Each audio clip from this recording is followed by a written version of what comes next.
So while I was working on the engine last week, Shane's been plugging away on the chassis stuff.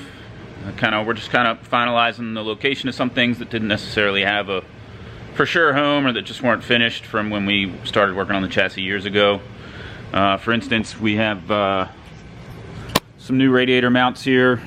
Just kind of tilted the radiator a little bit. It's like just barely tilted back, and made these new little cups here.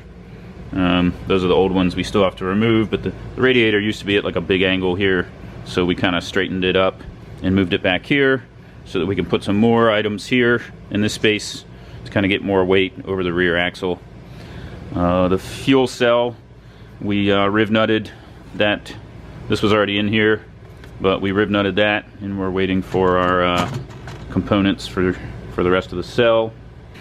Rear crash bar stuff. It already has like some mounts, and I think we're just going to stick with those just to save time. So it'll be like a 4-point mounting situation, but it'll be one continuous bar all the way around. We got these carbon fenders from Chris Forsberg. He has these custom made, and these are the ones that we used to run on his car. But since we're only going to be running a 255, we're just going to stick with this width fender. We got this dash, is actually a fiberglass dash from HDK Racing. So I bought this for my S13 back in the day, and I sold my S13 obviously, and then I was going to keep this dash for this car actually, and because like width wise it fits good. I always like the shape of these dashes. It's just simple design. So Shane went ahead and trimmed up this front edge to fit, and made these little clips that just kind of like hold it in at the top. So there's 4 of these. So it will just kind of key into those 4 clips. So I have like Zeus or quick latch buttons down here, just to make it super easy to remove. So we'll just like unclip, unclip, or unbolt, unbolt, whatever we're going to put there, and then this whole thing will just whoop come right out.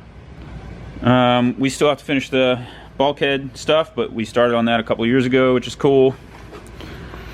Shane started working on the seat brackets. The mounting situation, we're waiting on these seats to use.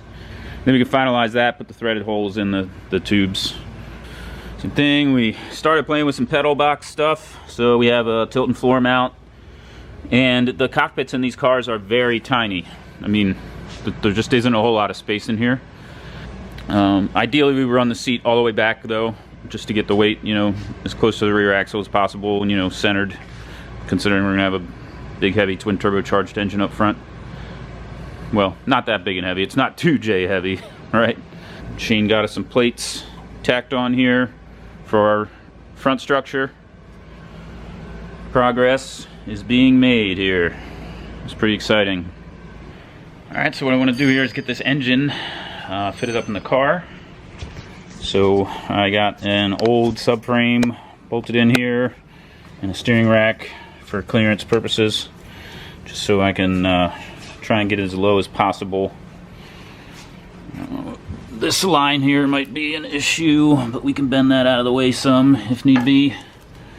And we want to get that thing sitting in there, but first I got to get it off the stand, put a bell housing on, and transmission, so we can start lining everything up.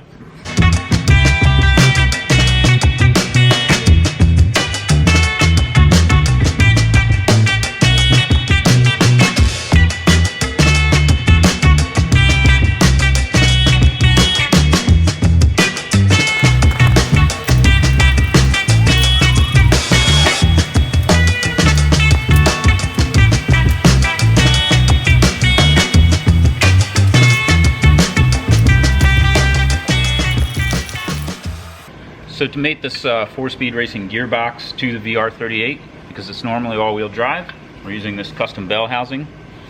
We bought this one from our friend Jerry Yang from Jerry Yang Racing. It's used, but it's going to do the trick, and it's really hard to get a hold of the company that makes this thing to buy it from them. So it was kind of lucked out. Jerry had one that he was willing to part with, so that's cool.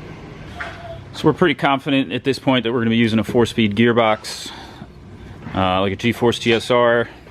This is an older Tex Racing SR1 case, basically the same as a GSR, give or take, and dimensionally it's all the same. And this is an old bad case and bad tail housing that we just use for mock-up now, which is handy to have, and it's very light. You can just pick it up, as opposed to a 80-pound whole transmission. So this makes life a little easier, and we can keep moving on the project without having the actual gearbox here that we're going to use.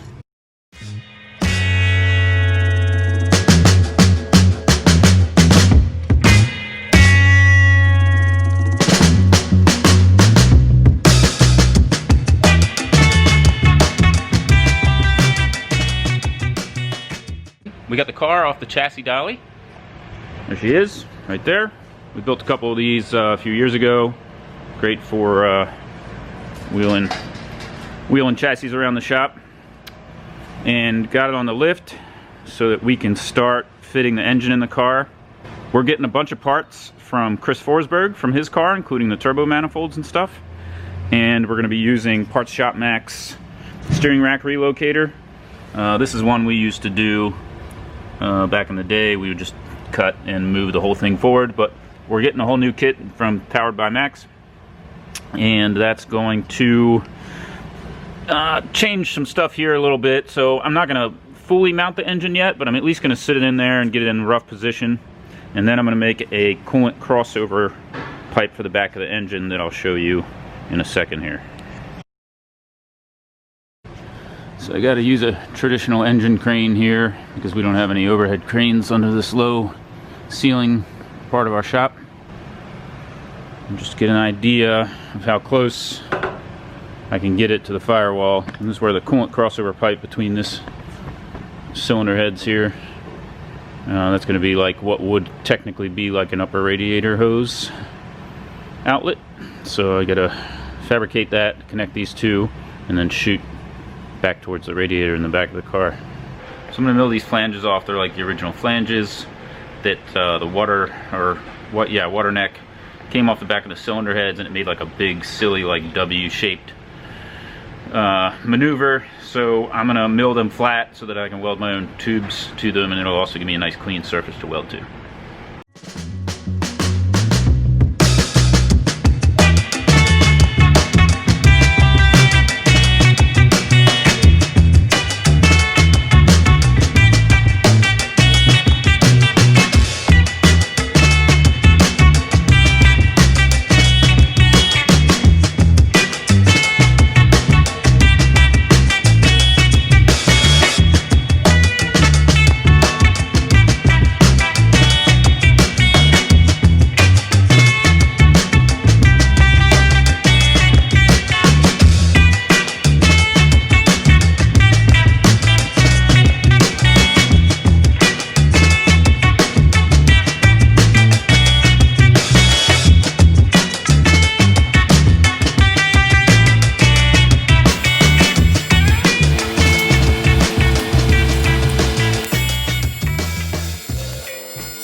So we're getting there. We have half of our outlet made.